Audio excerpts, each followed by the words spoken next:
Thanks for being here. Subscribe to Cheating Stories Best, so you don't miss new stories. The wife decided to leave her husband, but I think the husband only got better. At the end of today's story, we will find out exactly what happened. Listen to the end. Enjoy the story. John looked at me with a grin that only 5 beers could produce. So, you're letting them drive you out of town? Don't get even. Nobody's driving me out of town, brother. This promotion was 9 months in the making. I just happened to get it after we broke up. What time is it outside the window now? 9:12. I will live in the sunny south, and it looks like my house will be on the lake if my proposal is accepted. While you're freezing your 5th place here, I'll be sitting on the dock waiting for Mr. Big. You an idiot, I laughed. John loves to fish but hates ice fishing. I would really like to take him and his wife, Adele, with me. He is like a brother to me, and his wife is an angel, I thought. Just then, his angel appeared, taking off his coat and ordering a glass of wine. God, I froze my 5th place there. Before I had time to think, I blurted out. God forbid, she blushed and giggled. In a drunken stupor, I told her that her 5th place was the gold standard by which all women should be judged. Her hugs told me she wasn't angry, but she still broached the subject from time to time, especially when we were in a restaurant or club. What about that one over there? I looked at the quite attractive woman and grinned. Nope, flat enough to be ideal but still a hot thing. It was our usual joke. If she didn't bring it up, then John did, just to watch me flush red. John kissed her and said that we were planning my revenge. She frowned, and I laughed. You should keep him away from these sights, they give him strange thoughts. I don't plan on doing anything stupid enough to land me in jail or go broke. In another 2 months, I will be living in grand style, and she will still be in this tundra with Bubba. Well, that is really with Bubba. Could it get any more trivial than that? I laughed. Besides, I think I've gotten along pretty well with them, don't I? It was as sad and stereotypical as it gets. I returned home in the middle of the day and found them in bed. I admit, for a minute, the idea of murder flashed through my head, but then I calmed down and took out my phone. They were in their own little world and didn't even know I was there. When I had enough photographs, it dawned on me that Martha hates cold and damp. It was snowing lightly, and the temperature was about -7. I removed the cap from the faucet in the garage and connected the hose to it. We live outside the city, and we have a well, and at this time of year, the water in it is almost icy. The hose was long enough to reach the bedroom door, and I waited for the climax, and then turned the water on full. He ran out of the house in a snowstorm completely without clothes. The police arrived, and they threw him into a car, and if it weren't for my neighbor, I would have been in big trouble. He told them that Bubba had threatened me, and it was true. The sergeant just grinned and asked if I wanted to press charges. I refused and even allowed him to enter the house and take my clothes. My dear wife was lying on the sofa, covered with all the blankets we had and still shaking. The policeman's grin grew even wider. Bubba received a free trip to the hospital to undergo psychotherapy. Before night fell, everyone in our small town already knew about the incident. I stayed overnight with my mother, calling Martha and telling her to leave the house in 3 days. She persisted, but my mother called the police again, and since the house was in her name, she was forced to leave. The divorce was not pleasant, and she almost had a nervous breakdown when she found out that the house did not belong to us. In the end, I gave her a car that she simply had to have and half of everything we had saved up, and by we, I mean me. As a result, she ended up in a small apartment living on a lump sum which I paid in lieu of alimony and trying to find a job while she still could. John chuckled at the memory. Yes, he will never survive this, and what your mother did is simply priceless. Bubba has become a laughingstock. Every time he says too much, where he works, they threaten to throw buckets of water on him. The women look at him and giggle. He pondered for some time, and after drinking enough alcohol, he came up with a brilliant plan. He will go to my mother's house and will whip on my 5th place to prove how terrible he is. He knocked on the front door and shouted to my mother to make me come out and look him in the eyes, otherwise, he would take out everything that was on it. The downside to this plan was that I had already moved back to my old house. She calmly told him to wait at the door, and like a true idiot, he did so. A few minutes later, She came out from behind the house with her garden hose and doused him. She already called the police. The police picked him up and put him in the rear compartment of the car. He begged to be covered with a blanket or to turn on the heat, but they wouldn't turn it on until everyone had been interviewed. The interview took what seemed like an eternity. He turned blue, and then the doctors were called. They wrapped him in a blanket and took him to the hospital. He was again treated for hypothermia, and the police who questioned him made it clear that if anything like this happened again, they would react very slowly. He was then arrested for threats, trespassing, attempted assault, and being drunk in public. When he was examined at the hospital, his level of alcohol intoxication was 3 points above the legal limit. It took him 3 weeks to get out of prison, by which time he had lost his job, but he has a new nickname. Baba was gone forever. His new name was Hoser. It had the meaning of break. He did it all himself, and I couldn't have asked for a better ending. He left the city under cover of darkness, and no one ever knew where he went. When Hoser left, Martha found herself with the prospect of living on her own and tried to do everything possible to achieve reconciliation, but it was too late. Besides, I had already moved, having become firmly accustomed to the new place. Mom said she got engaged again a week after the divorce became final. She never liked paying her own bills. She must have been very upset when our old house was put up for sale. She tried to persuade her new lover to propose, but he refused. Mom made good money from the sale and gave it to me so that I could buy a house in a new place.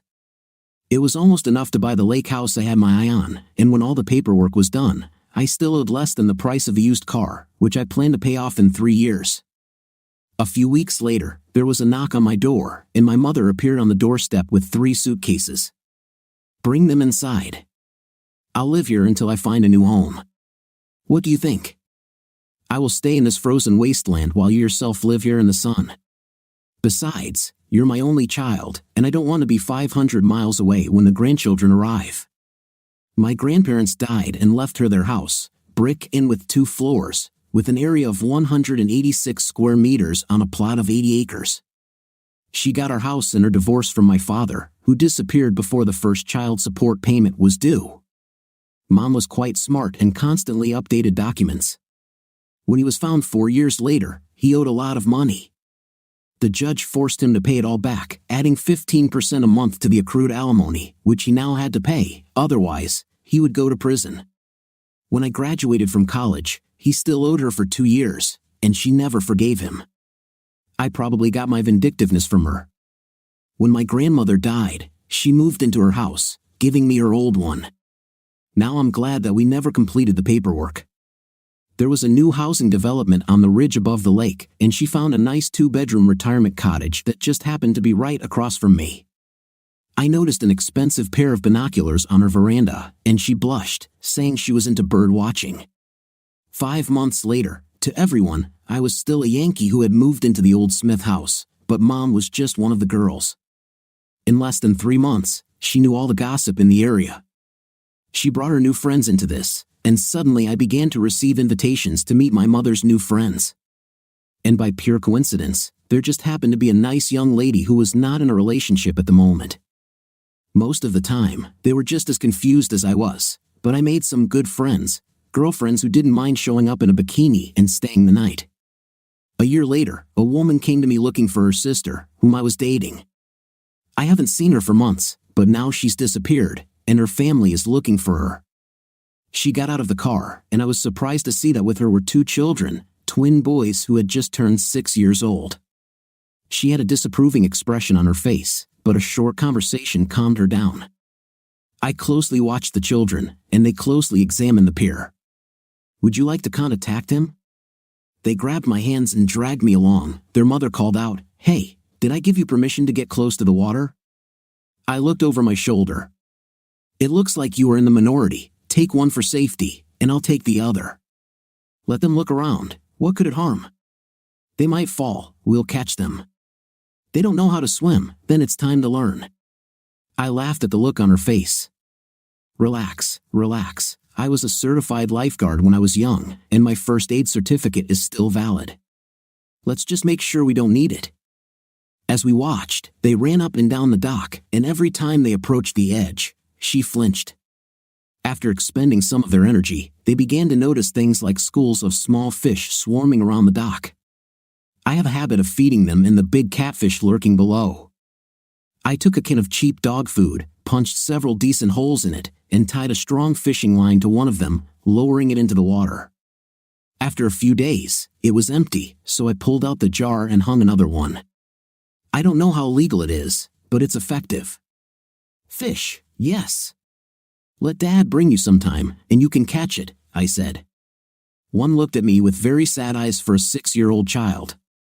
I don't have a dad. The way he said it made me think the man was dead, so I expressed my sympathy to him, to which she snorted, "You sympathize with the devil." He did not die, but simply fled to unknown lands. He hasn't been seen since they were 2 years old. I didn't know how to respond to this, but I repeated the offer, saying that she could bring them too. From her look, I realized that this would not happen in this life, but I shrugged it off. We were just getting ready to go to the veranda when my mother appeared in the house. "Hi, darling." "Oh, sorry, I didn't know you had guests." I just sighed, confident that the binoculars told her about the guests. "It's okay, Mom. This is Annabelle's sister. Sorry, I don't know her last name. She came here looking for her sister. Maybe you could turn on the message processing channel and see if there's anything there. Apparently, she has been missing long enough to cause concern. I'll take care of it. Nice to meet you, Mrs. Juliet. If you find anything, I will be very grateful to you," I said. "I'll try, dear, but who are these wonderful young people?" She smiled for the first time, and it made her look completely different. "The one on the left is Tony, and the one on the right is Mark." Mark looked at the dish his mother was holding, and she smiled. "I just bought cookies for my son. Kids are never old enough to give up cookies. Wouldn't you guys like some too? Maybe some lemonade?" Juliet was embarrassed and tried to refuse. "Nonsense, one cookie won't kill them. If that had happened, Al would have died in his early teens." While everyone was settling down on the veranda, I bought lemonade. Mom pressed the phone to her ear, saying, frequently. Juliet seemed to be in a much better mood already. Mom took the phone away and grinned. Betty talked to Irma, she talked to Gloria, she talked to Jade, and she told her that her cousin saw your sister 2 towns away at a traveler's rest with Joe Morgan. "You know that this man is married, right? Also, on a cute girl." "It was." "We'll kill her." Juliet burst into tears, and her mother hugged her.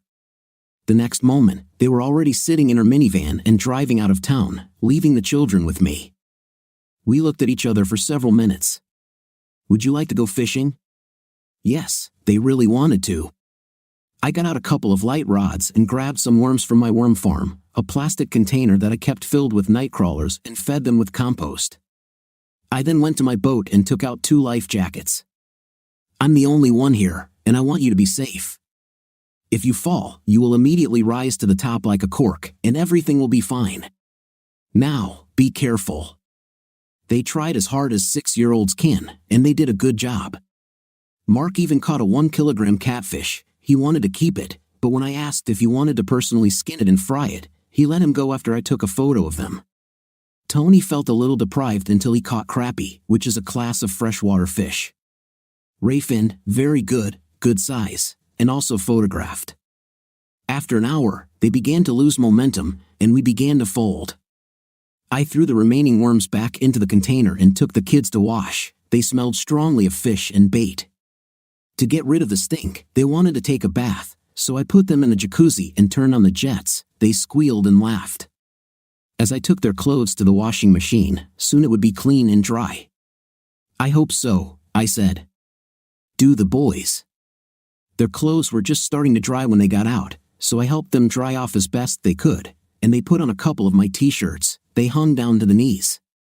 After sitting them down on the sofa and turning on a cartoon channel on the big screen, I went to check their clothes. When I returned, they were already cuddled up to each other and fast asleep. Not knowing what else to do, I started dinner. Grilled pork chops with roasted corn are one of my favorite dishes. I had some baked beans left over, so I reheated those too. I was so engrossed in what I was doing that I didn't hear the car drive up. Juliet came out onto the veranda, so furious that she was on fire, and my mother walked behind, grinning. Before she could explode, Mom asked, "What do we have here?" The movement woke up the boys, and they flew outside, climbed on top of their mother, and began to tell her about fishing, how much they liked it, and that they swam in the jacuzzi. My mother went and got their clothes, took them into the house, and dressed them. I tried to distract her. "Have you found Annabelle?" Tears welled up in her eyes. "She's using it again, and this, a married guy, is her dealer." Things got pretty tense, especially when I called his wife and told her where he was. She was only a minute away from us and was causing hell until the cops arrived. When illegal pills were found in the room, Annabelle and the guy got a free trip to prison, and his wife said she would use the time it took for him to get out to get himself a lawyer. We will try to raise money for the bail, but I don't know if we will succeed. When I was with her, she didn't take anything. "What's happened?" I asked. "She met and fell in love with the wrong man. He got her hooked on illegal substances, and she didn't regret it. Talk to the district attorney, maybe he can persuade her to make a deal and go to rehab. If there was enough of a prohibited substance in the room, she faces criminal charges." "There was a lot in the room. They were there precisely to renew their connection," Juliet explained. "I saw Mom and the boys coming out through the door into the patio, and she said, 'Here are your children. Put on a brave face and enjoy your meal.' I'm sure cooking is the last thing on your mind right now." I lit candles to repel mosquitoes. The boys were full, their clean clothes were stained with barbecue sauce and oil, but their mother never complained, smiling to see them so happy. Later, we made a fire, and I let them roast marshmallows. Mom helped Mark, and Juliet helped Tony. I grinned, thinking that the passing boats thought this was just another happy family in the suburbs. I had to carry them to the car, fasten them with seat belts, and promise that they could come back any time Mom allowed, if she came too. She smiled and kissed my mother and me on the cheek. When their taillights disappeared over the hill, we returned to the house and started drinking coffee. "She's beautiful, yes, beautiful. These boys are simply adorable," Mom remarked. "Yes, she's been having a hard time since her husband disappeared," I said. "Mother, what? Stop it." "Okay, yes, she is sweet, and her children are wonderful, but she holds a lot of anger inside her, and until she lets it go, she will not be good for anyone." "I'm not in the mood to try to re-educate anyone," I replied. "It might be worth a try." "Then do it yourself." I wish I hadn't said that. Mom adopted Juliet, and soon the boys began calling her grandmother. She practically ate their adoration with a spoon. Soon, they were trooping down the hill to sunbathe on my veranda, while I stayed behind to tend to the boys. I endured this twice, and the next time they came, I said, "Enjoy. I have work to do and won't be there until tomorrow. Lock the door when you leave, okay?" I had a date with the little beauty, for a simple, no strings attached, no expectations, other than night, good time. We went to a hotel 60 miles away, got a room, went to a restaurant, then to a bar where we partied until late at night, and then had intimate. We got up late, took a shower, and then went back to bed. We showered, checked out, and on the way home, I stopped at an expensive boutique to buy her a new dress. The old one was in her suitcase in very bad shape. I dropped her off, kissed her at the door, and then went home. If we saw each other again, it would be fun, but there was no spark after an intim, and we both knew it. So, I doubted a repeat. An hour later, my mother appeared at my door. "Had a good time?" "Great, Mom, thanks for asking. Juliet was a little upset when you left." "Why?" "Because she had to look after her own children for a change. You adopted them, not you raised them, and I'm talking more about the mother than the children." Mom was more than excited, it was inappropriate. "I know how stubborn you are, but I was just hoping to give you a little push. She is a very sweet woman." "How should I know?" "Every time I see her, she's with you and the kids, and we don't talk much, except about how to deal with boys." "Mom, you're not pushing, you're pushing." "Give it up," I replied. This silenced her, and she soon left. 2 weeks later, Juliet drove up to my front door. I was surprised to see her alone and quickly hugged her. "Where are the boys?" "Spending the night with your mother, along with Jen's 2 children. They've pitched a tent in the yard, but I'm willing to bet that at the first cry of an owl, they'll run into the house. I came to ask if you would take me for a ride on your boat. It would be great to spend some adult time on the water. If you're not busy? I need to check my calendar. Just look, this afternoon and evening, I am absolutely free. I'll go and get everything ready, and we'll put the refrigerator in. I won't drink while I'm running the boat, but there's a nearly full bottle of whatever red you like in the fridge. Take a few bottles of water, some food, and we're ready to go. My boat is quite large, something between a motor yacht and a speedboat, with a very powerful engine that can easily pull water skis, I explained. She had already prepared the refrigerator and changed into a very beautiful bikini and cape. Seeing my gaze, she grinned. I plan to sunbathe a little while we're here. Watch the water. I do not promise anything. I got into shorts and took some beach towels with me. I must say that we had a great time. She was as relaxed as I had ever seen her. I tried to teach her how to sail a boat, but she wasn't interested. We walked at a fairly good speed, and she watched the water rush by. I bet you could easily pull a skier with this thing. I used to like it, I said. I slowed the boat's engine down to idle and reached into the locker, taking out a pair of skis and a life belt. She refused at first and shook her head, but her body was ready for it.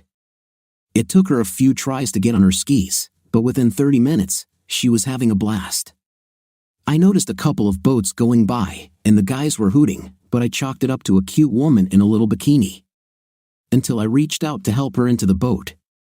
Her bikini was tiny, and she was quite busty, her top rose a little. I chuckled and said that she might need to adjust her wardrobe. She looked down, but instead of screaming, she giggled. That explains why the guys were staring. I guess I gave them a show, right? Just as she said this, a boat with children, high school students, and students floated by. One was almost hanging over the side of the boat. "Show your breasts," he shouted, to wild laughter. Instead of getting angry, she went to the side of the boat and jerked off her top, twirling it over her head. They almost crashed into another boat. She disappeared from sight under the awning, and I pressed the throttle, giving it full throttle until they were out of sight. "So, you're an exhibitionist now, are you?" I asked. "Not at all. Don't be shy to show off whatever you're comfortable with next to me." "I will never mind," she replied. She was about to put on her top when she grinned and kicked it off. "I'll sunbathe a little." "Don't let me burn." "How can I do this?" Juliet rolled her eyes. "First, make sure I have enough sunblock on." I turned off the engines and dropped anchor in a small bay. "I can do this for you." There is a small platform at the front of the boat specifically designed for situations like this. It is located below the line of the sides and is not visible from passing boats. In the mood to tease her, I started applying the cream from her toes and up. Afterwards, we made love. We stayed at the lake for a couple more hours and then had a second round on my bed. She dozed off, and I called my mom to make sure she had the boys. She giggled and said yes, and I told her that Juliet was napping. Then I asked her to give us a couple of hours before bringing the boys over for dinner. I prepared everything, including the side dish, and left the steaks to marinate and rest until it was time to wake her. I kissed her, and she, barely coming to her senses, jumped out of bed. "Boys, I'm late." I stopped her by kissing her. "Everything is all right with them. Mom will bring them in about 30 minutes, so I advise you to take a shower and clean yourself up, and I'll light the coals." By the time Mom and the boys arrived, Juliet was wearing shorts and one of my t-shirts, and her hair was pulled back into a wet ponytail. Mom smiled at her, and she flushed red. Then they hugged tightly. I took the boys outside with me so they could talk. They both came out grinning and sat at the table, drinking tea, while I set out the dishes. Then my mother took out banana pudding, which she secretly hid in the refrigerator while we were at the lake. Mom and I received nice hugs from Juliet and the boys, as well as a few kisses from her when the boys weren't looking. We watched the tail lights disappear around the bend. Mom grinned expectantly. "I need to check my calendar," I said. "Just look. This afternoon and evening, I am absolutely free. I'll go and get everything ready, and we'll put the refrigerator in. I won't drink while I'm running the boat, but there's a nearly full bottle of whatever red you like in the fridge. take a few bottles of water, some food, and we're ready to go. My boat is quite large, something between a motor yacht and a speedboat, with a very powerful engine that can easily pull water skis, I explained. She had already prepared the refrigerator and changed into a very beautiful bikini and cape. Seeing my gaze, she grinned. I plan to sunbathe a little while we're here. Watch the water. I do not promise anything. I got into shorts and took some beach towels with me, firmly convinced that if I didn't see, I wouldn't believe. I looked into 4 clubs in our city. She was not in any of them, but at the third, when I had already decided to go home, I saw her car. She must have gotten there late. I gave them a few minutes and went out, stopping by her car. It's hard to tell if they're doing anything serious, but the windows were foggy. Without thinking, I knocked on the window until he lowered it. I saw her bra lying on his lap. What do you want? Oh, nothing, just wanted to say hello to Juliet. I'm already leaving. Have fun, I replied. Her eyes widened when she heard my words, but by that time, I was already leaving. I heard a car door open and a scream, but by that time, I was already in my truck, spreading gravel, leaving the parking lot. 2 weeks passed before she plucked up the courage to come without the boys. Can I talk to you? Of course, come in. It's quite cool now because of the time of year. I offered her a cup of coffee, and when it was poured, we sat down at the kitchen table. She took a few sips before speaking. Do you want me to tell you about it? Not really, but if you feel the need to ease your soul, then go ahead. I think the answer surprised her. I never promised that we would have an exclusive relationship. You're right. On the other hand, you never told me that you were seeing someone else. It's just Gary. Well, this way I'll sleep more peacefully. On the Friday after that, I got tested, and just got the results. I am clean. He's clean. Why are you being so nasty? You don't yet know what disgusting is. Do you have feelings for him? No, I don't know. It's good that I know. I won't be your backup plan, Julie. You can't sleep with him during the week and then bring your leftovers to me on the weekends. You knew that I wanted to deepen our relationship. Yeah, that would be a mistake, I think, Juliet. That you should stay away from me for a while until you calm down. This won't change anything. I'll never be able to trust you again. So let's just agree that it was fun and move on with our lives. Bring the boys, don't hide them from my mother, or me, for that matter. They are not to blame for anything. For almost an hour, she tried to get me to accept the situation.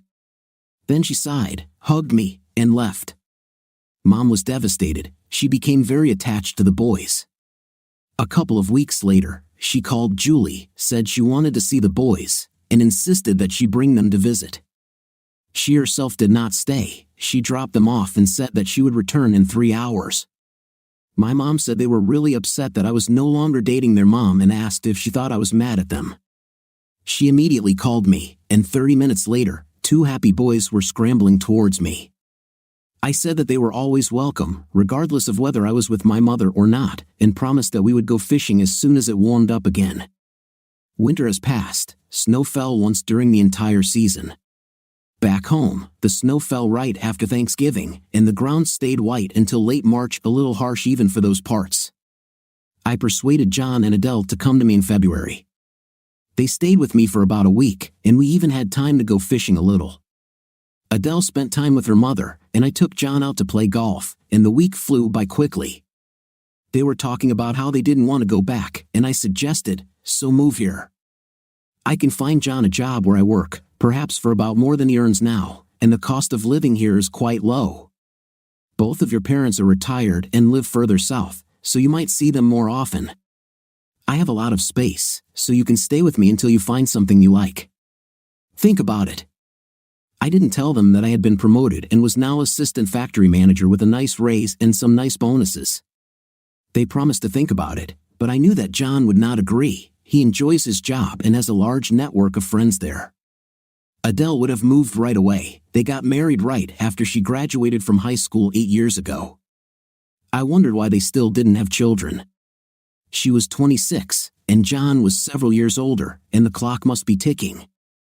About a week after they left, I asked my mother about it. There was sadness on her face. They can't have children, dear, due to some illness. John cannot become a father.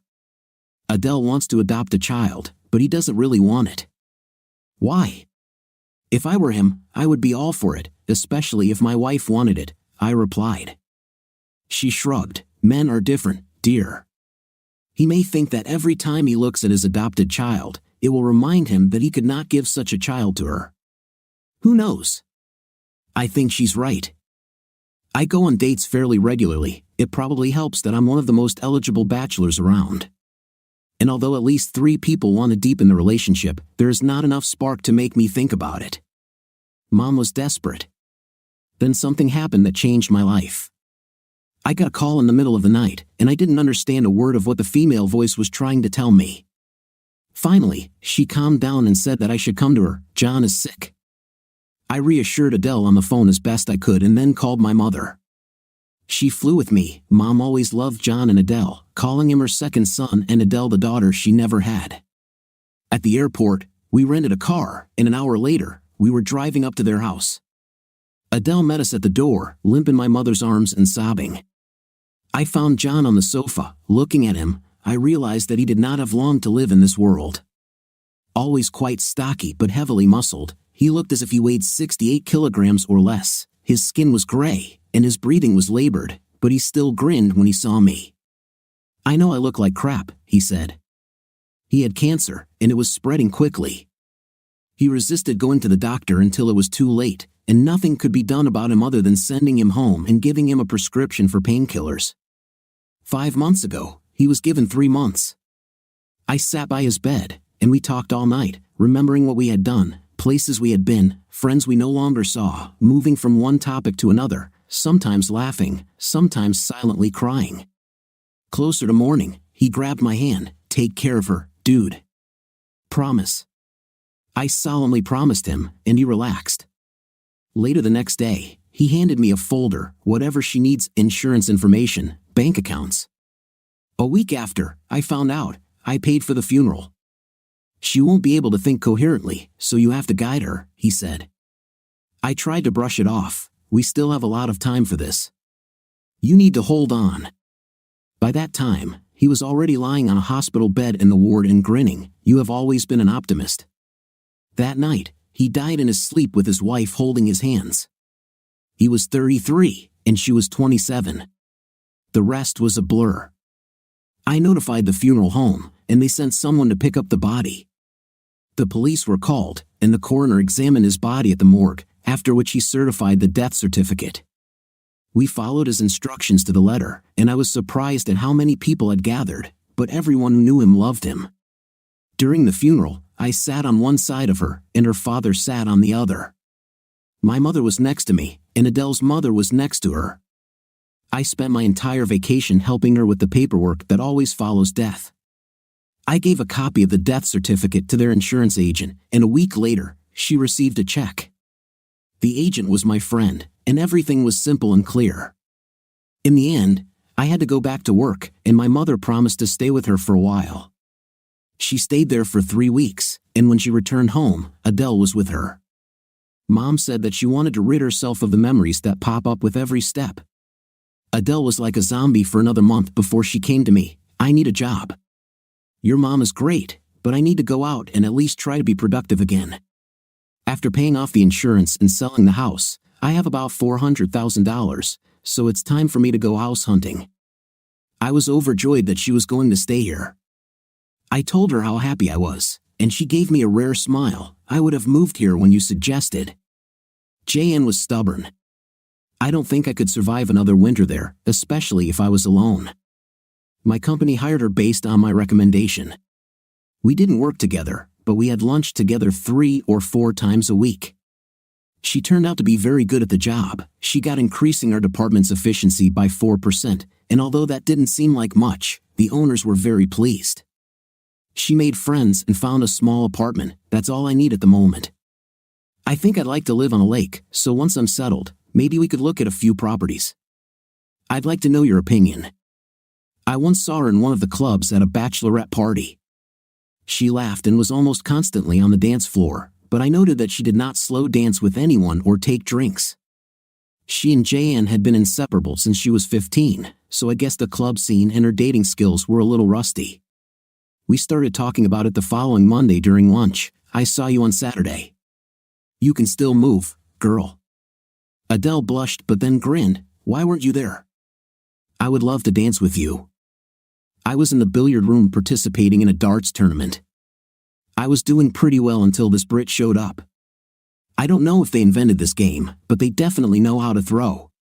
Besides, I didn't want the old memories to overshadow the new ones. Her face became gloomy. I had a good time, but when I returned home, I felt guilty. It's not worth it.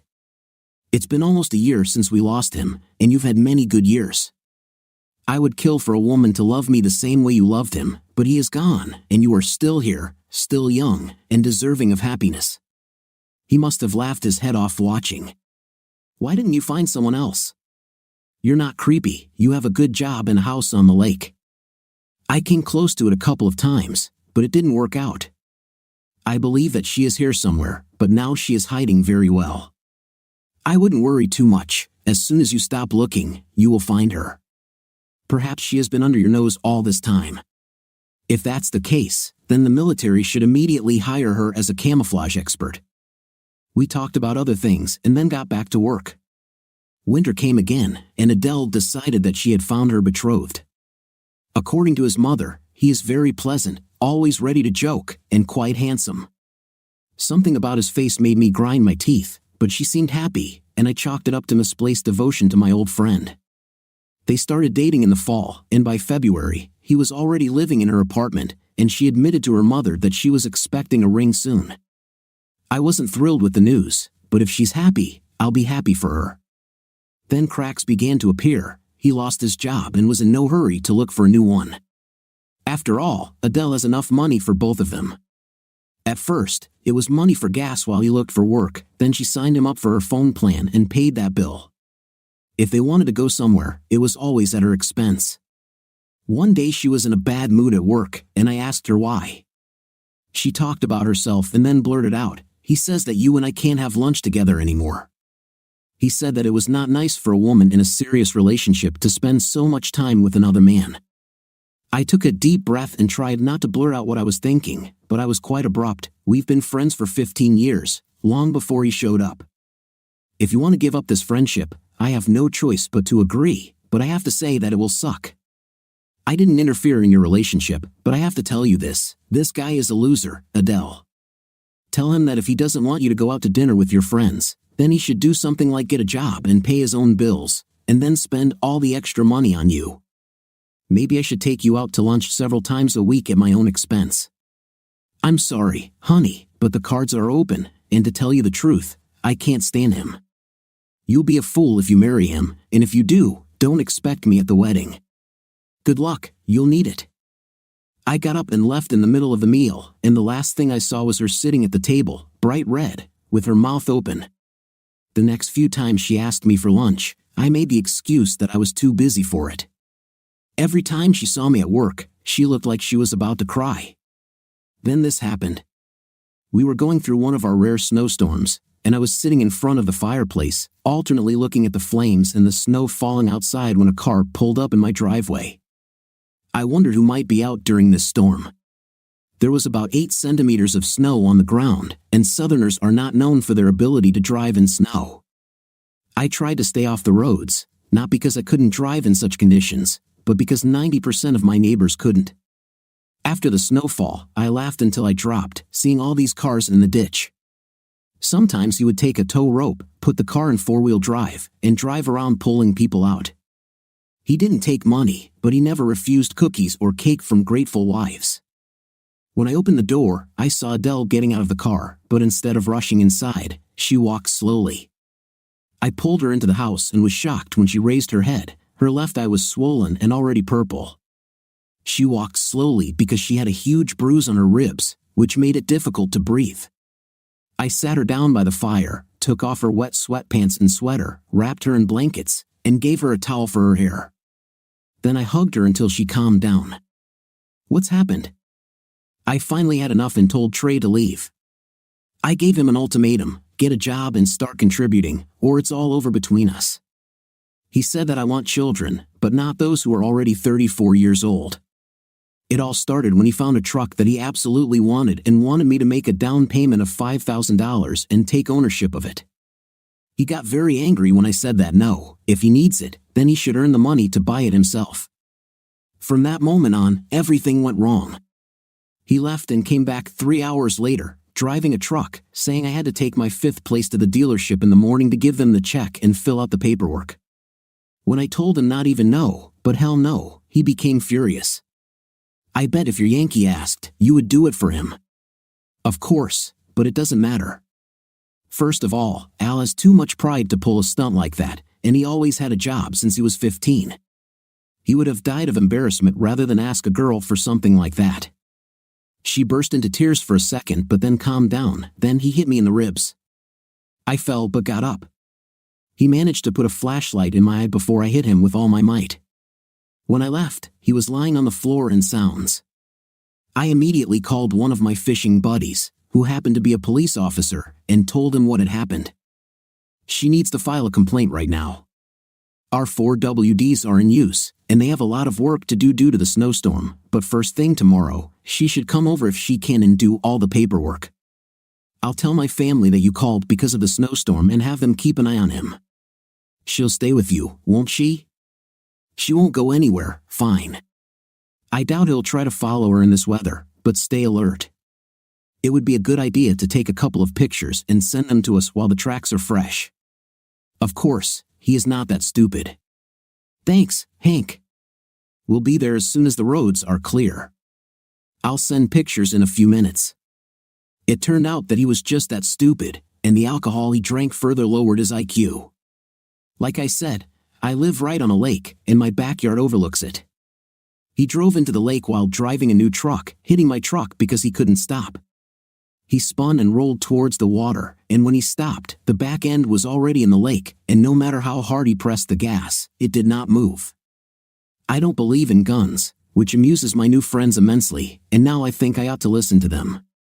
He walked up the hill, staggered, slipped, and fell 3 times before he reached the door. Adele called the police, and they told us not to open the door, so we ignored his screams and knocking. Then he was smart enough to come into my open garage and started banging on the door, screaming about what he was going to do to both of us. We would have let him rant, but he was smart, and a policeman arrived in time. He inspected the damage to my truck, the other truck in the water, and walked in with his gun drawn. He glanced at the guy with a look of disgust. Dude, are you crying? Well, you're a wuss. I would say you need to grow some dignity, but this woman seems to have taken it away from you. Sir, you're under arrest for criminal trespass, destruction of personal property, attempted breaking and entering, assault on a female, general assault, and anything else I can think of on the way from here to jail. Your life just turned to. Now, don't say a word from here to prison to protect your rights. Do you understand?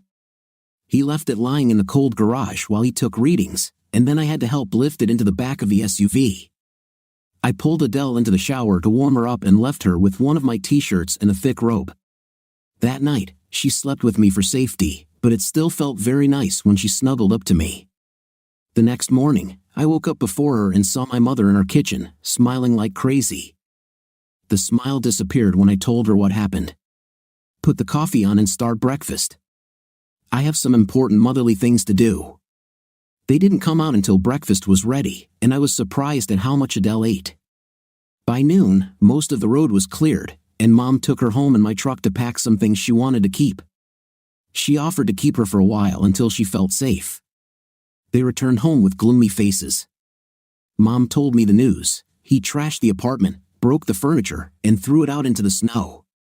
About most of her clothes, we salvaged what we could, and both our washers and dryers will work for a while. She reported this to the apartment managers and told them who did it. They want to recover from the damage to the walls and kitchen sink, but it looks like Adele's deposit won't be returned at the end of the lease.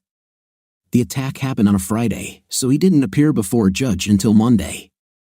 And when he did, he almost fainted when the charges were read to him.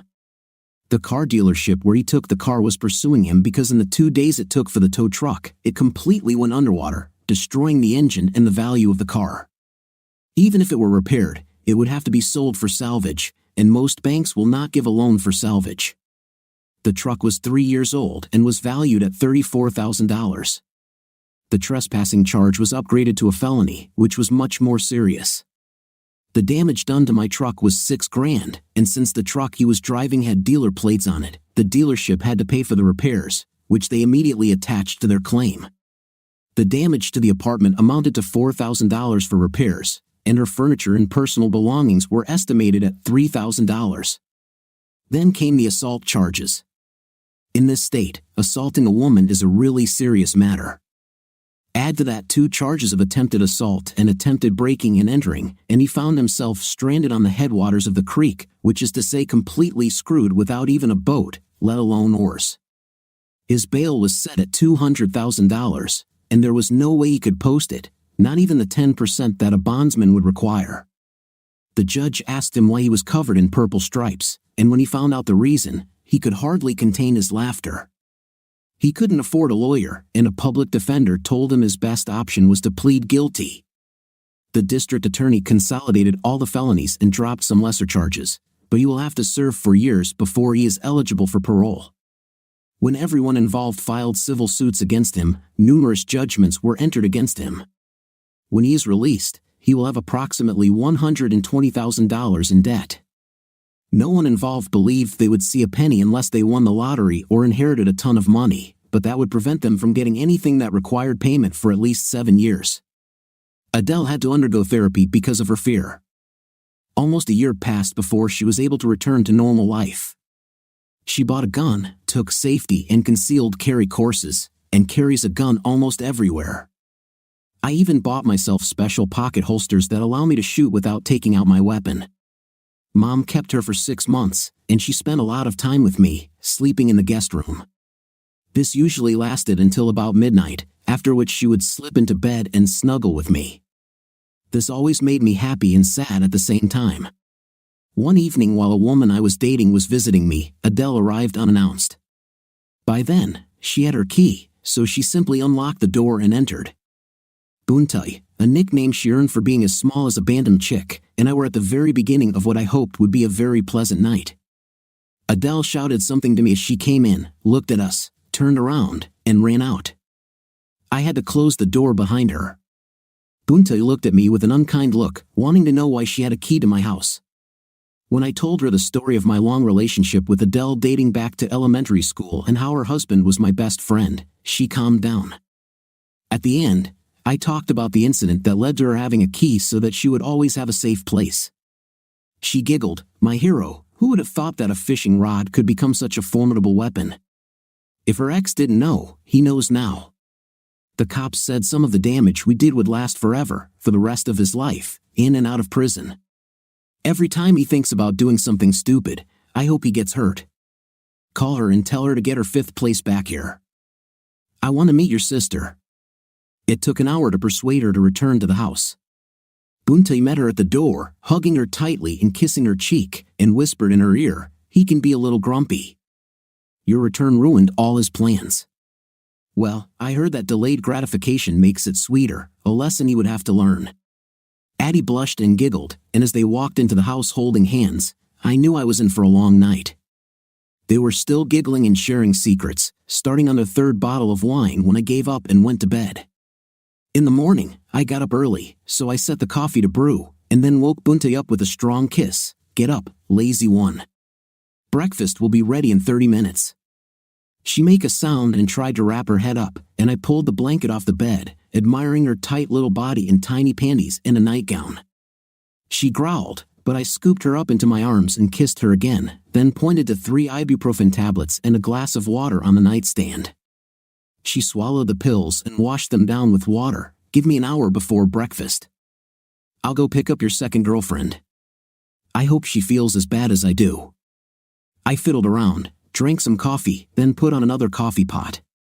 There was the sound of a shower and a few groans, and they entered the kitchen. Buntai was wearing a new nightie with panties, and Addie, as far as I could tell, was only wearing one of my t-shirts.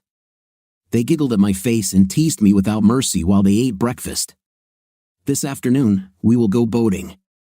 Be ready. They then put on shorts and t-shirts, jumped into Addie's car, and drove away. A little later, I saw the car in my mother's driveway and wondered if they would leave poor Chaim alone. He moved in with her a few months ago, and only last week I noticed my mother's new ring with a stone. Hiram was quite successful and inclined to spoil his mother if she allowed him to. A couple of hours later, they came laughing. "Mom is getting married," Adele chuckled, "and what gave her away?" The fact that her left hand is practically dragging along the ground from the weight of the stone on her finger and the fact that she's been in a very good mood lately. "I can't get anything out of you girls, can I?" They rolled their eyes and started discussing wedding plans. Mom and Hiram came down to us and announced that they were coming with us, so we set off with high hopes and a refrigerator full of wine and beer. Chaim drank more than I've ever seen, and we started talking. "Are you nervous?" "Undoubtedly. Your mother is a real woman, and I hope I can make her happy in the future." "It's too late for that. You've already managed to make her as happy as I haven't seen since my father passed away." I can just hear her sigh and look at me with big eyes. "You know, it's a pity that your poor mother is getting married before you. Looks like I'll have to depend on Lisa and Jerry for grandchildren. These are Hiram's children from his first marriage." He grinned. "On the other hand, she has already taken 2 children from Lisa. Babui spent most of yesterday baking with them and teaching them to call her grandma, smiling every time they said it. Nevertheless, before us are 2 beautiful women, any of them will make an excellent daughter-in-law. Think about it." "Damn, are you going there too?" "I'm finished." Buntai and Adele became best friends. In fact, I was a little jealous of the time they spent together. They became a great couple. Adele is a large girl with long blonde hair, and Buntai is petite, 1 meter 52, and weighs 44 kilograms. She keeps her black hair short, accentuated by the diamond stilettos I gave her for her birthday. We met at one of the corporate events. She is a salesperson, but they were invited, and she was chosen to display the flag. At first, I thought she was a child until she turned around, and I got a good look at her body dressed in a simple top and shorts, and the first thing that came to my mind was, now I know what a goddess looks like when left in the drawer for a long time. The image made me grin, and she smiled back. My assistant, who was a good friend of my mother, introduced us to each other. Mom dragged her into her desire to marry me, and from time to time, I had to draw boundaries which she immediately crossed, grinning, "You won't fire me. You yourself said the other day that I'm the best. I'm coping with your work bids. If you do this, your mother will make your life miserable until you bring me back. She thinks I need a raise. Maybe you'd like to discuss that with her." And now, as I said, young Sarah, a new employee in the accounting department, she is just a sweetheart, and you are lonely too. I bet she'd be happy to have someone show her around. Then organize it, just not with me. She doesn't work for me, she works for her boss, and if we get close and then grow apart, something bad could happen. "I won't fish in the company pond," she sighed. "Bev said you were stubborn. Forget about Era, there are many women in this city who would like you, me, yes, you, or someone like you, a young professional with a good career, a good home, and salary, and your eyes are not bad. In general, you are a good candidate for a husband. You lose a few points for being a Yankee, but I'm sure they're willing to make the effort to train you." But despite this, I still wanted to meet this nicely girl with a meter-sized cap.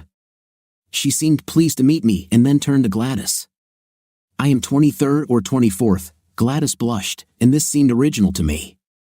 26th, but I don't care, Alicia, Buntai's real name, smiled at my confusion. "That's how many times you were introduced to suitable young girls. Your company makes different bets. What will be your lucky number? How soon will you get married? The time and gender of your first child? God, you guys are having fun here." She shrugged. "The town is small, not much happens here. Let's get down to business.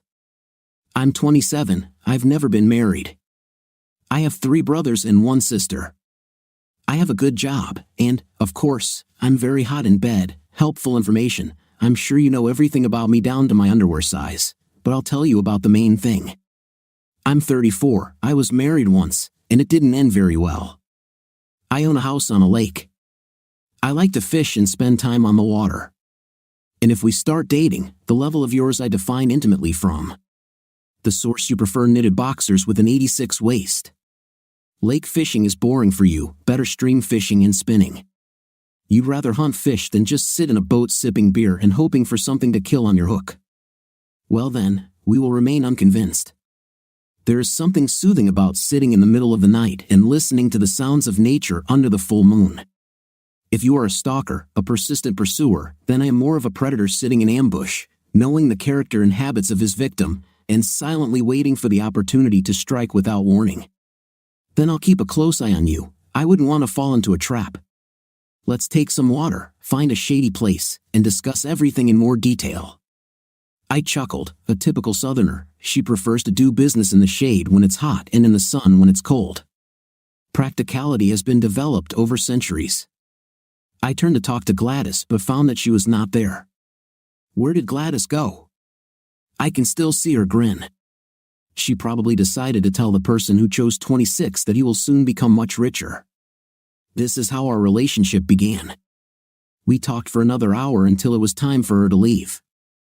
I stood up to say goodbye, and she threw herself into my arms, showering me with kisses. Then she pulled away and grinned, just for the sake of testing. Do your lips tingle? I tried to be careful. I didn't want you to get burned at the first contact. I was still trying to find the right words when she ran away. I turned around to see Gladys and 6 office ladies grinning after me. Not a word, Gladys, I said as I walked away. I heard laughter and looked at her, noticing that she was taking out her phone. Mom will have a full report before I even get in my truck. Bunte showed up the following Wednesday. I raised my head and saw her standing in the doorway. Her smile made me feel good. Come on, you. Take me to lunch somewhere nice. I know you can afford it. Oh, and when we pass Gladys, expect a big kiss. I've already started marking my territory.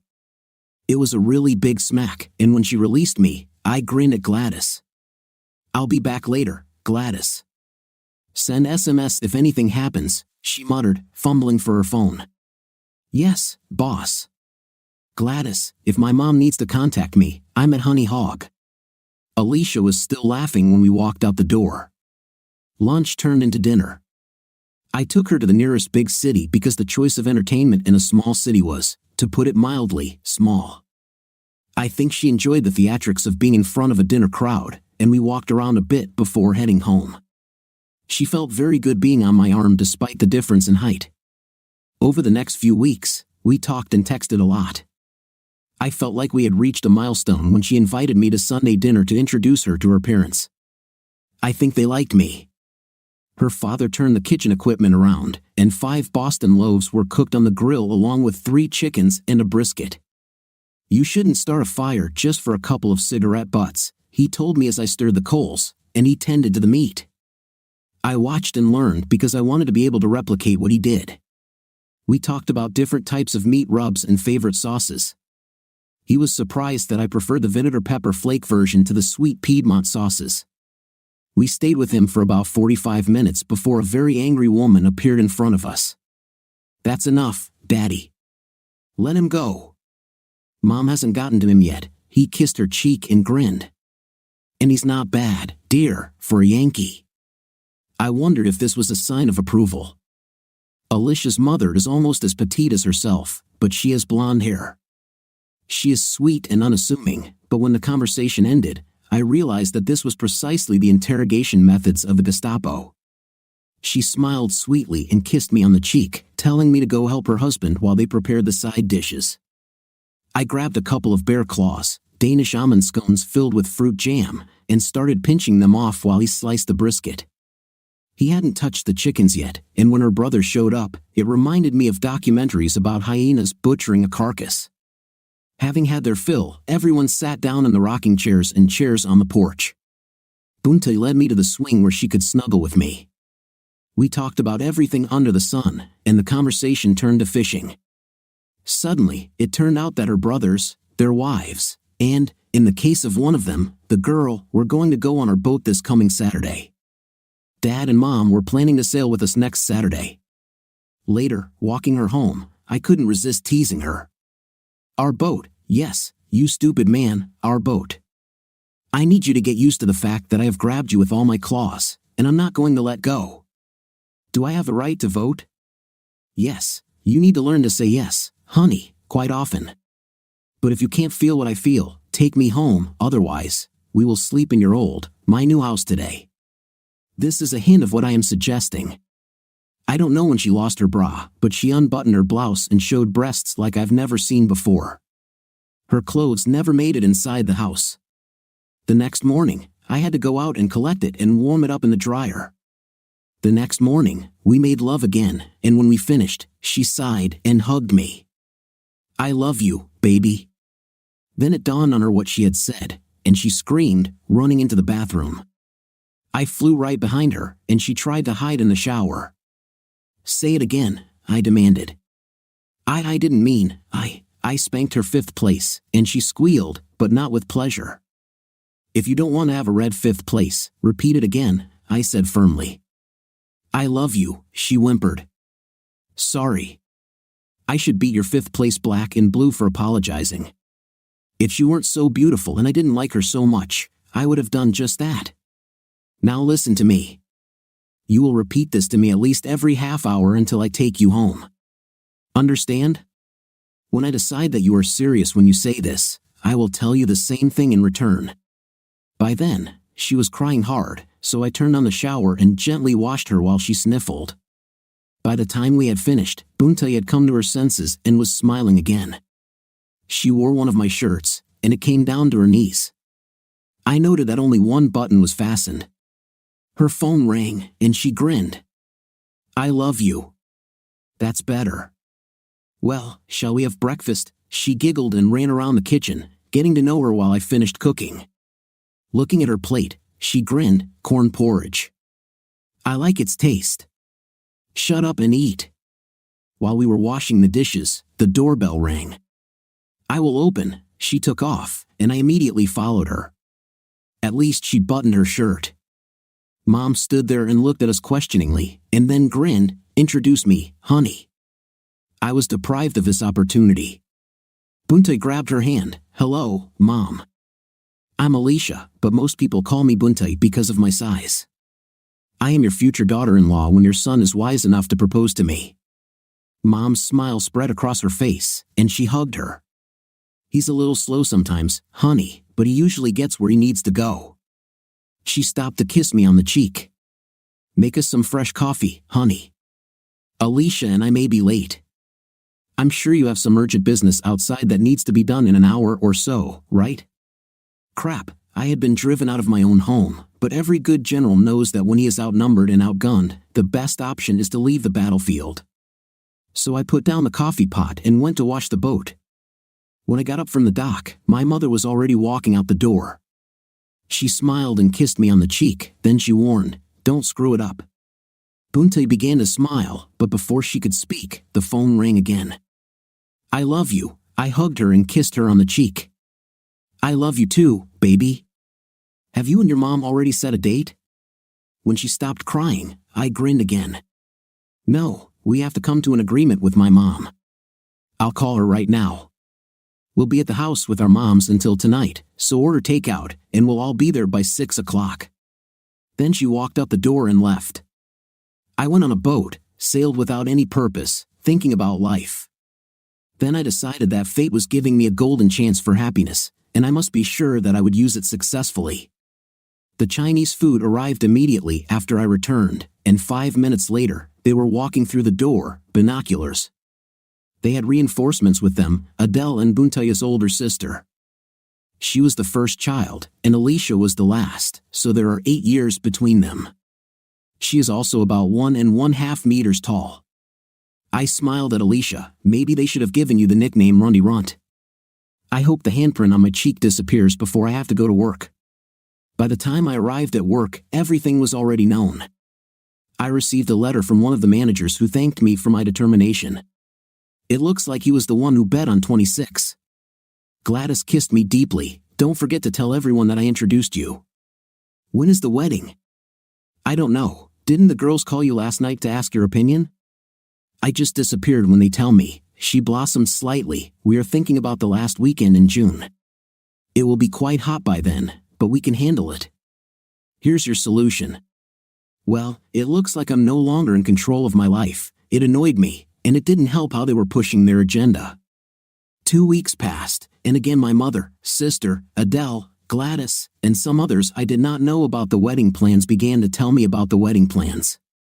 They asked my opinion twice, and then laughed and contradicted me, and I suddenly got tired of it. I went to the door. Where are you going? We're not done yet. First of all, I don't know where I'm just going away from here, and we're much closer to completing than you think. Alicia, where's your ring? Have I ever asked, Alicia, will you marry me? Let's not guess. No, you don't have a ring, and no, I never asked that question. You just assumed it, and walked away, and then you all drove over me like a tram over a coin on the rails, and you expected me to just nod and say yes ma'am. It will not happen, not now, not ever. You need to think about this for a few days and come back to me. Think carefully. Their eyes grew wider, and both mothers and Alicia looked like they were about to faint. I walked out the door and drove away, leaving ruts in the grass because they blocked my path. I bet when they tried to call me, they felt really stupid when the phone turned up on the coffee table before returning. I was away for 4 days, taking time off from work and taking 2 days off. It took me 3 trips to the ATM to pay for a new wardrobe and a couple of motel rooms. I drove north, deciding that they would never look that way. I was surprised when on the 3rd day I was stopped by a female state trooper checking my registration and license. Sir, do you know that you are wanted as a missing person? No, I don't know at all. What do you mean I'm missing? I am an adult. I have no attachment. Why should anyone care where I am? My company knows because I took time off, but they are the only ones I have to report to. She stepped back, sensing the irritation in my voice, then handed me the documents back. Excellent, sir, I'll cancel the missing persons report. I don't know what's going on in your life, and frankly, it's none of the state's business, but someone was concerned enough to fill out an application. It might be nice to call home, but that's your choice. Drive carefully, and all the best. When I pulled away, she was already talking on the radio, and I turned around at the next overpass and drove back the same way I came here. When I walked through the office doors on Wednesday, the look on Gladys's face was priceless. To my office immediately, and leave your cell phone in the drawer if you want to continue working here, Gladys. I watched as she took it and put it on the table. She looked like she was about to be executed when I made her sit down. Some new rules, Gladys. I like you, you're great at your job, and you'll be hard to replace, but if you start prying into my personal affairs, if you tell Mom and Alicia about my every move, this will happen. Understood? She looked completely unhappy but nodded her head. Not enough. I need you to say it out loud. I promise, whatever happens in the office stays in the office, and I will never interfere in your personal life again. Thank you, Gladys. Now remind me what I missed while we talked about business. She relaxed and moved on to fixing minor fires that happened while I was away. An hour later, she called me. Reggie wants to meet you when you have time. Reggie is the factory manager, and when you have time means immediately. He asked how my holiday was, offered me coffee, and then seemed unusually nervous. Look, Al, I don't want to get involved in which of them bothered you, Mother, Alicia, Gladys, none of them. Hiram texted me about how upset he was. He stopped, surprised that I stood up. You know, Reggie, I like you, and I like it here. For me, this is a dream job, but I made a vow to myself that if my personal and professional lives ever became intertwined, I would walk away from both. Will 2 weeks be enough? If not, I can give you a month, but no more. I'll send you an HR statement as soon as I get back to my desk. Goodbye, Reggie. His eyes widened, and he mumbled something uncertain as I walked out. He called me as soon as I returned to my office, and I put it on speaker, rummaging through my files, taking away everything personal. He went from pleading to demanding, and I laughed. What are you threatening me with, Reggie? My job. This ship sailed 30 minutes ago. Press me, and I will go to the corporation and ask them since when did the vice president become interested in the personal life of an employee. How do you think this will pan out? Gladys burst into tears when I left the office at the end of the working day. Then she started apologizing. You can stop, Gladys. I know you meant me no harm, and I don't hold it against you because I think you truly believed you had my best interests at heart. But learn from this. It doesn't matter who it will be in the future, but think carefully before interfering in his life till tomorrow. I knew my mother would be watching me, but 2 hours passed before she got up the courage to come. She looked more indecisive than I had ever seen her, her strong-willed character for a time muted. "Hi, Mom," I said, opening the door and kissing her on the cheek. "Do you want some coffee?" Tears started falling even before the coffee was brewed. "Have we ruined everything?" "Not really, but you did a great job getting started." "Did you really think that you could force me?" "I keep forgetting that you are just like your father, satisfied, flexible until something goes against your beliefs. It never occurred to any of us that you could react this way." Poor Alicia, broken. She didn't work all week because all she could do was cry. "Do you still love her?" "Yes, but she seems to love her ego a little more than me." "Do not say that. This girl loves you with all her heart and soul. If you told her now that you wanted her to put on a gunny sack and smear her face with mud in front of the altar, she would do so as long as it meant marriage." Interesting image. Give me a minute to think. "No, I don't like it." "Is there anything else?" "Just this." The slap made my ears ring and my vision blur. "If she leaves you, you deserve it for a change. Act with your heart, not your logic." Yes, we all got carried away, but I think you gave us a jolt that none of us will ever forget, bringing us back to reality. "I love you, son, but at this moment, I don't really like you." I was still trying to gather my thoughts when she slammed the door behind her. Thinking I agreed with her at that moment, I didn't really like her either. 20 minutes later, I called Buntai and heard her gasp when she realized it was me. "To my home now if you want to save our relationship." 15 minutes passed, and I saw her talking on the phone as she got out of the car. Undoubtedly, she learned the news from her mother. Her hair was disheveled, her eyes were dull, and her clothes seemed to be hanging off of her. I opened the door, and it suddenly occurred to me that I was tired of seeing fear in a woman's eyes when she was talking to me. I pointed her to the sofa, and tears appeared in her eyes as I sat down in the chair. "So, what did we learn from this mess, Alicia?" This really hurt her. I never called her by name unless it was something serious. "I don't know about you, but I've learned a lot over the past few days. I realize that you have a line that I better not cross, and I need to know where it is so that this does not happen again. I also realize that my attitude, which helps me so much in business, does not work in my personal situation. I really didn't want to push you away, darling, but the more you let me, the more I took you for granted. This will not happen again." She ran out of steam, and I started, "Do you know what I learned? I realize that I take love too easily. I just wanted you to be happy, but not when it makes me sad or angry, especially angry. I'm sorry if this took you by surprise, but did you really think I'd keep doing this? Do you know what I think? I think we need to learn to communicate a little better, otherwise, we're doomed from the start. I absolutely intend to spend the rest of my life with you, and it's hard to speak with someone else's tongue in your mouth, so I stopped trying." We didn't immediately fall into bed and have wild makeup and intimate. This happened the next morning. Mostly we hugged and talked.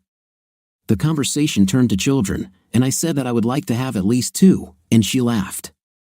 "I am the youngest of 5, Mom is the third oldest of 7, and Dad has 4 brothers and 3 sisters.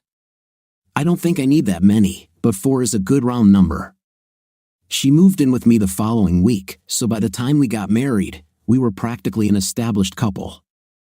I returned to work after a call from the executive vice president at headquarters.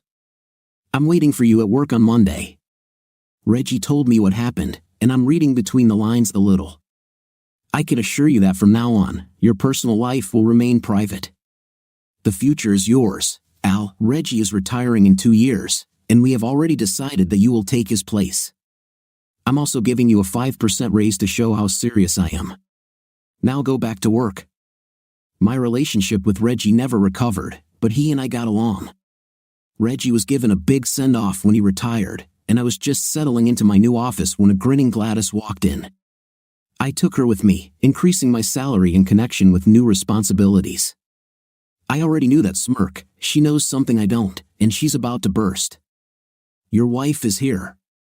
Should I let her in?" "Just for fun. I should have told you not to let go, but it won't end well." I wondered what this was for.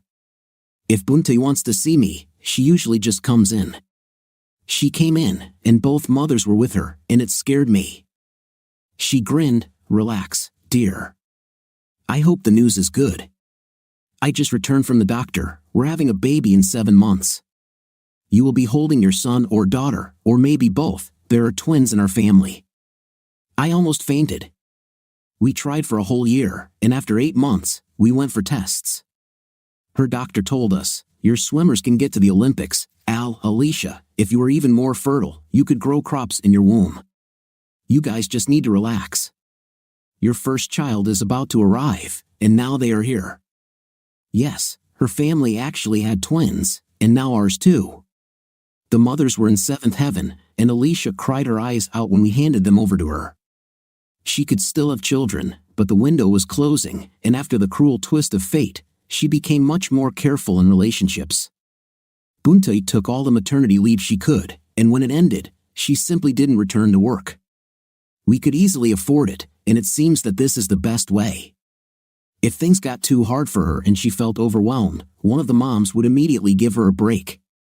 One day, when the twins were almost a year old, we ran into Juliet on the street. I was pushing the first-class double stroller that my mother had given us, and Bunte walked beside me, holding my hand. She looked at Bunte, at the kids, and at me, and then burst into tears.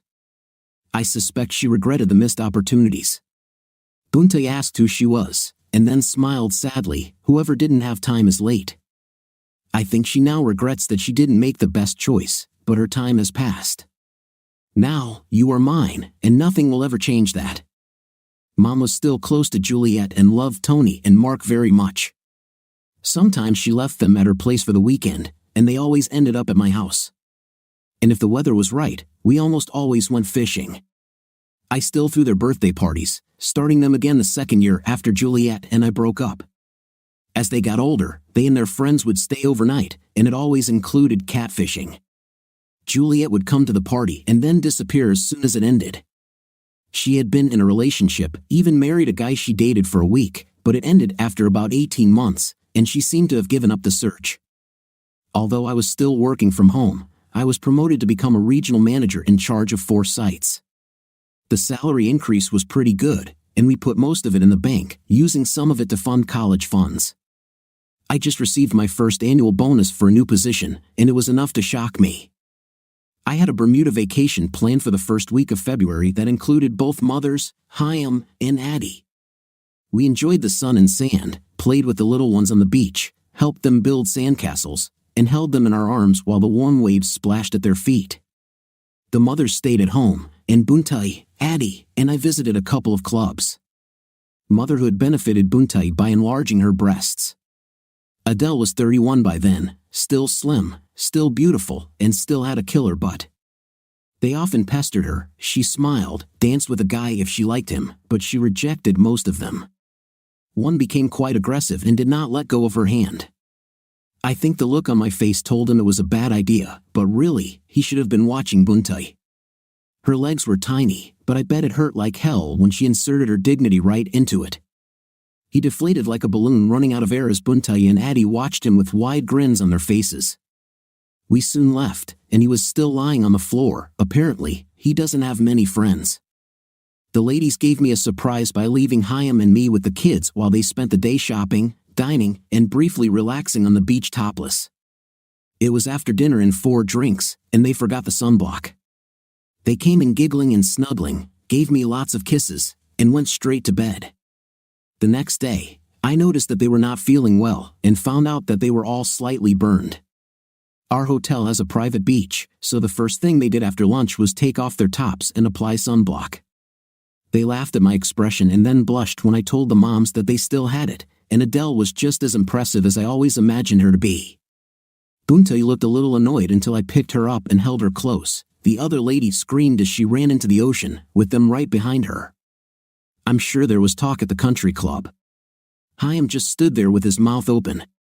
I bet the girls at the country club faced some backlash and rumors about their tanning spread. Many ladies ended up demanding a vacation somewhere in the sun, preferably without clothes. The children had just turned 3 years old and were trying to prove that perpetual motion was not just a theory. I was on an overnight business trip to one of the manufacturing plants because several problems had arisen there, and it was starting to affect production. The problem turned out to be management, and I ended up staying an extra night to put out the fire. I fired the assistant manager for inappropriate actions and conversations with his employees, both men and women. Some of them knew that if it came to complaints, it would be their word against his, and they recorded some of them on tape. I listened to one of them, then escorted him out of the building and forbade him to appear on the territory. I called the administrator on duty and the leading specialist, and then left. I always called home every day, and I called in the morning when I was leaving to tell Buntai when I would be home. But the call went to voicemail. This happened from time to time, so it didn't bother me too much. What bothered me was the number of cars in my driveway. I ended up parking on the street. It was full of friends and relatives, and I thought it was some kind of surprise party. Then Mom and Addie appeared with red eyes and in tears. It was stupid, pointless, and it took me a long time to come to terms with. Mom came to pick up the children and took them shopping with her. She mostly did this to give Buntai some rest during the day. We bought a new boat, and she decided to take the time to clean it while she could.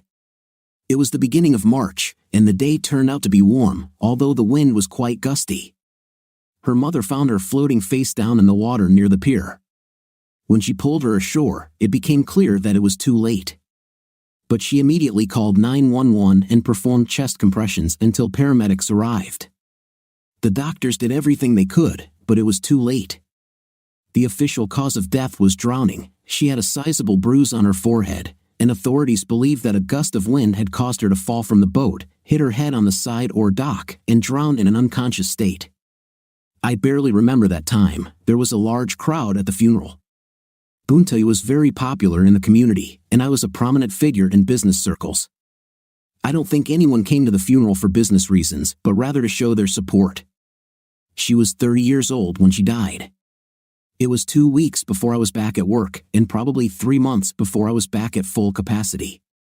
But senior management didn't say a word. The vice president, who had so much faith in me, begged me to go to counseling, saying the company would pay for it.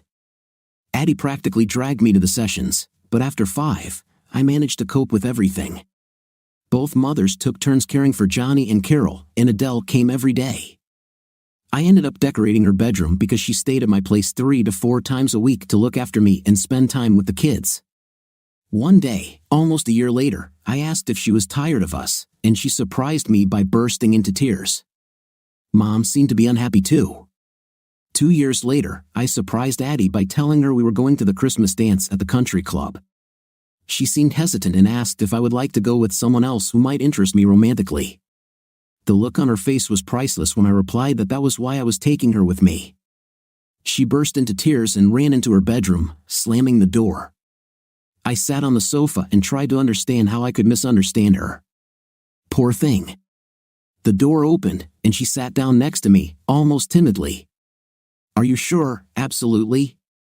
I've always admired you, Addie, and I don't just mean physically. You are one of the kindest people I have ever met. You help friends, family, even complete strangers if you think they deserve it.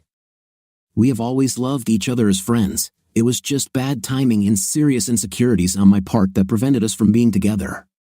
A smile played on her lips. "Lack of confidence. You always scared me a little. Your brains, not to mention your beauty, put you out of my league. I felt like I could never be enough for you. But as the British say, no risk, no win. So I finally plucked up the courage to tell you how I feel. I love my first wife, and I loved Buntai much more, but she is no more and the mourning is over. Are you here? You are the only mother the children know, and they love you, maybe even more than I do. I can't imagine my future life without you. Maybe you'll think about it." I almost lost consciousness from the kiss, allowing me to finally take a breath of air. She smiled. "On reflection, I think you may be right. So I have a proposal for you, as for us. Let me think this through. Yes, we will go to the old ball, and Grandma will keep our babies for the night. We will never sleep in different beds again, understand? Now is the time to start practicing saying, 'Yes, honey, yes dear, good boy.' Let's practice some more, okay? Will you ever give me a ring? Yes, dear, soon, yes, dear. One last thing before we end this conversation. We're not getting any younger, and although we love twins, I think we need to have another baby soon. Yes, dear, you are such a good boy. Now, before I call your mom and tell her the news she's been wanting to hear for a year, I think you should practice kissing. Agree? Yes, darling. Mom was in seventh heaven, and plans began to be made immediately. I thought Buntaya's parents would be a little awkward, so I called her mom. I heard a grin in my voice. I already know everything, fool. We are happy for you, and this is exactly what our daughter would have liked to see, you with the one you love. Your mom and I have everything under control, so don't worry. I know that Addie's parents passed away, so we decided to adopt her. I will serve as the mother of the bride, and hubby will walk her down the aisle. Your little ones will be the flower girl and ring bearer.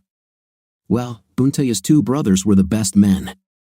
As I stood at the altar that May afternoon and watched Addie float down the aisle with our children in front, dressed up in a pretty dress and little suit, I knew I would never be happier than this minute. What made it even better was that under the dress, a 2-month bulge was revealed. The doctor decided that there might be twins there. What do you think of our story today? It seems to me that the wife is completely wrong, and she should not have done that to her husband, and the husband, on the contrary, is very much improved at the end of the story, having learned to forgive. What's your opinion? Write in the comments. Until new videos.